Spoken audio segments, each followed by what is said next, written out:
Salut les amis, merci de nous rejoindre pour cette vidéo sur notre chaîne YouTube. J'espère que tout comme moi, aujourd'hui vous vous portez très bien. Donc la vidéo d'aujourd'hui est une réflexion sur le taux de criminalité grimpant, n'est-ce pas, le taux de violence grimpant dans nos établissements scolaires. Donc, chers amis, vous êtes sans oublier que le 29 mars dernier, il y a eu un autre événement malheureux et très choquant même qui s'est déroulé au lycée bilingue de Daido dans la ville de Douala, où il y a eu un jeune homme de la classe de seconde C2 qui a été poignardé par son camarade au lycée autour de 11 h. Donc, cet événement-là a fait le tour de la toile. C'est allé dans tous les plateaux de télévision, les radios.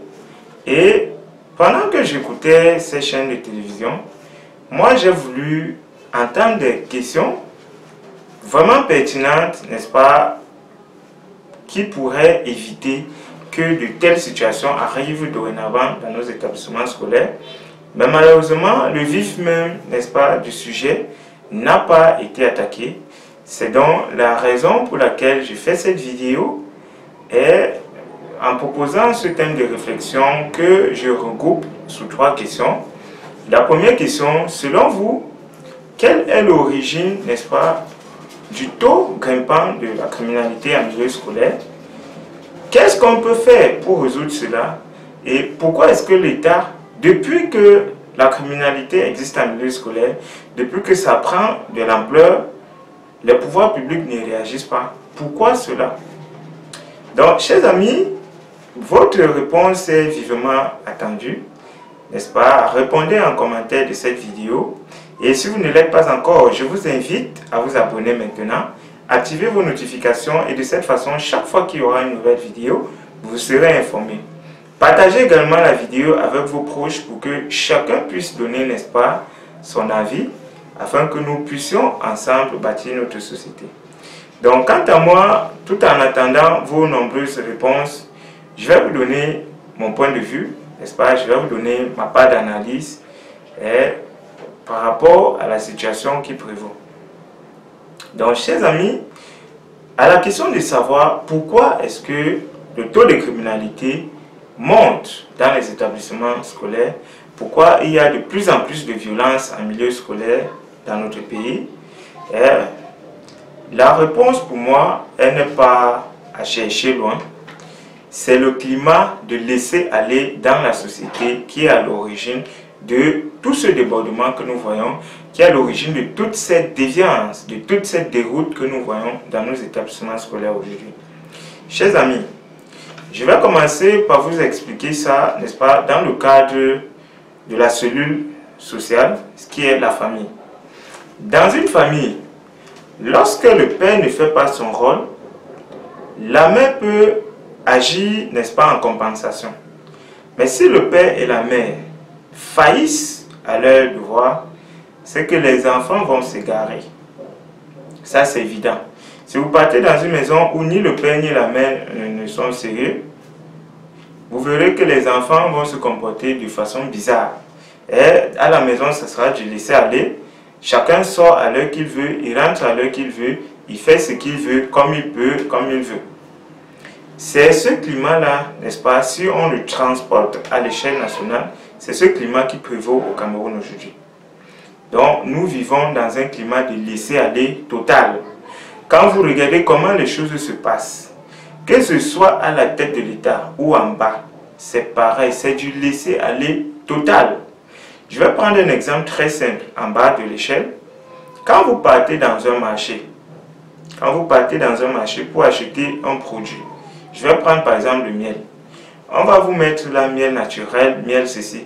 Mais dès que vous goûtez le miel, si vous connaissez même à quoi ça ressemble le miel naturel, dès que vous regardez même, vous savez que ce miel-là n'est pas naturel. N'est-ce pas? C'est-à-dire, quelqu'un peut prendre du miel, il mélange ce qu'il veut à ça, il écrit sur l'étiquette miel naturel et ça se retrouve dans les boutiques, ça se retrouve dans les marchés, c'est vendu. Bref, on s'en fout. Vous allez prendre quelqu'un qui vend les bâtons de manioc par exemple, vous verrez, vous achetez un bâton. Quand vous partez chez vous détacher, le bâton est gâté. Ça, moi, je n'arrive pas à comprendre comment ça peut se faire, mais ça se fait. Vous partez acheter la banane, vous achetez une banane, c'est toute jaune. Mais dès que vous commencez à la consommer, il y a la sève. Ça veut dire quoi? On n'a pas laissé que la banane mûrisse normalement. On a injecté pour que la teinte change et qu'on puisse la vendre. Et ça se fait au vu et au su de tout le monde.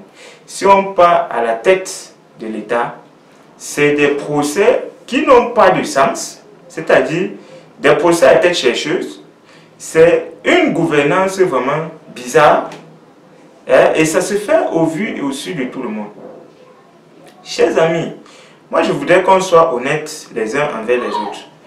Lorsqu'il y a un laisser-aller à la tête de l'État, lorsqu'il y a un laisser-aller dans les ministères, lorsqu'il y a un laisser-aller dans les hôpitaux, lorsqu'il y a un laisser-aller dans les maisons, c'est évident que dans des établissements scolaires, il y ait un laisser-aller.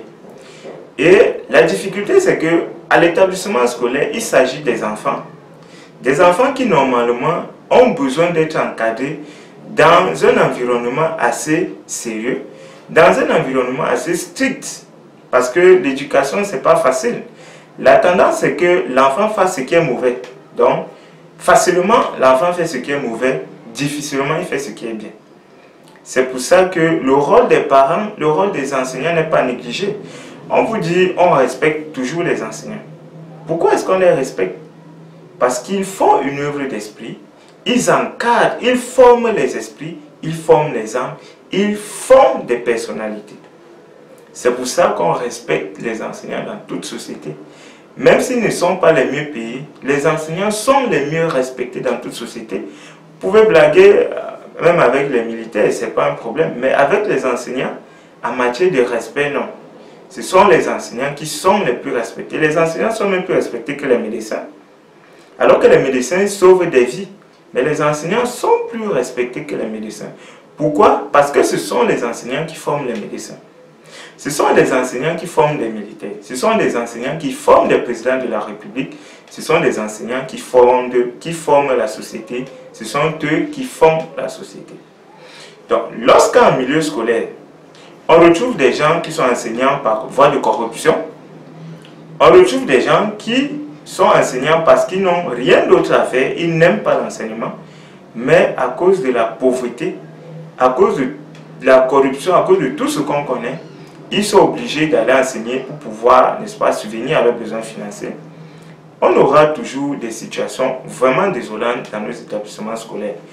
Et quand vous regardez comment les établissements scolaires sont aujourd'hui administrés, comment ils sont dirigés, vous comprendrez qu'il n'y a même pas de sérieux actuellement dans l'école. Il n'y a plus de sérieux, n'est-ce pas, dans nos lycées, dans nos collèges. Il n'y a plus de sérieux. Je vais vous prendre un exemple très simple. Le 29 mars dernier, le petit Briro, il est mort au lycée bilingue de Douala, de Dedo à Douala. Il a été poignardé à l'école par un camarade de classe. D'accord? Moi, je ne pense pas que quand j'étais au lycée, les élèves de seconde avaient le courage d'aller à l'école avec des couteaux. C'est la première des choses. Pourquoi aujourd'hui ils ont ce courage?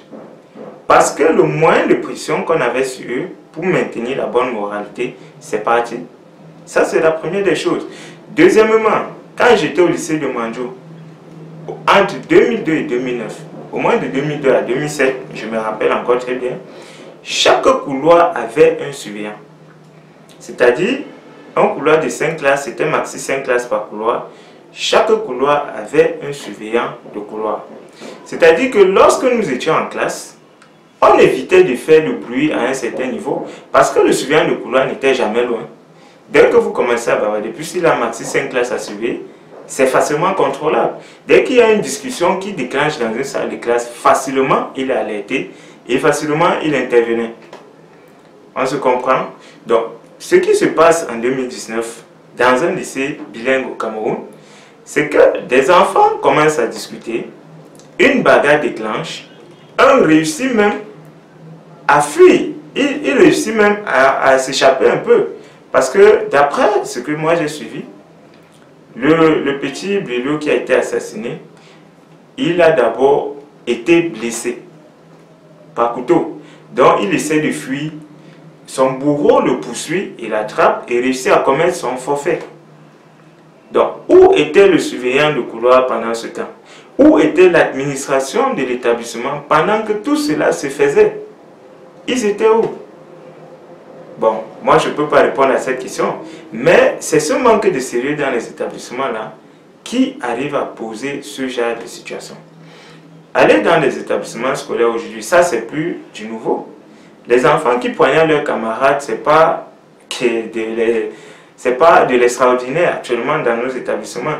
Il y a des enfants même qui poignardent leurs enseignants. Et c'est pratiquement chaque jour que dans un établissement scolaire, on va surprendre un couple en train de s'amouracher aux heures de cours. Vous allez surprendre un couple homosexuel, des enfants homosexuels en train de s'amouracher à l'école. Comment est-ce que c'est possible qu'aux heures de cours dans un établissement scolaire, les enfants peuvent avoir de l'espace, de la tranquillité pour s'amouracher? C'est quand même préoccupant. Et ceci se fait depuis des années déjà, parce que ce n'est pas une histoire de 2019. C'est ce que je vous raconte là, c'est des trucs qui commencent à arriver sur les réseaux sociaux en 2011.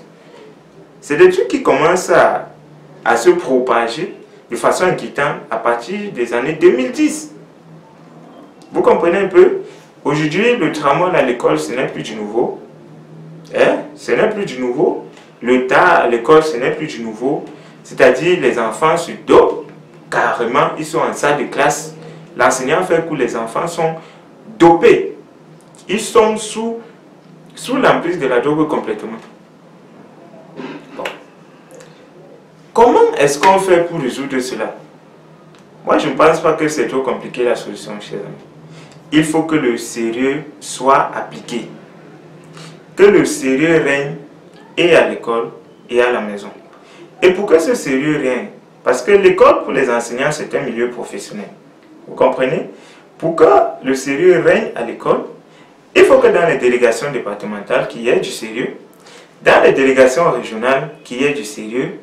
Dans les ministères, qu'il y ait du sérieux. Et qu'à la présidence de la République, qu'on ait un président sérieux qui aime son pays.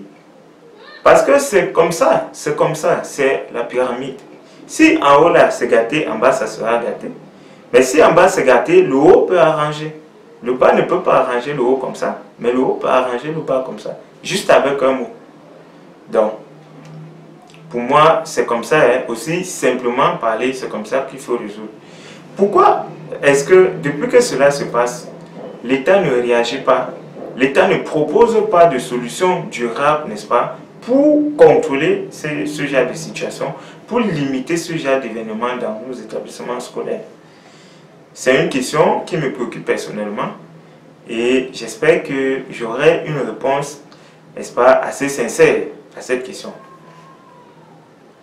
Donc, chers amis, ce qui s'est passé le 29 mars s'est passé, mais jusqu'aujourd'hui, je peux vous assurer, sauf si je suis sous-informé, jusqu'aujourd'hui, je n'ai pas suivi un communiqué officiel du ministre des Enseignements secondaires qui annonce des grandes mesures qui seront appliquées dans les établissements secondaires pour limiter ce genre de situation, que ça ne se produise plus. Il n'y a pas de mesures. Et ça a été comme ça au fil des années. Des choses se passent, on voit, on s'indigne et on s'arrête là.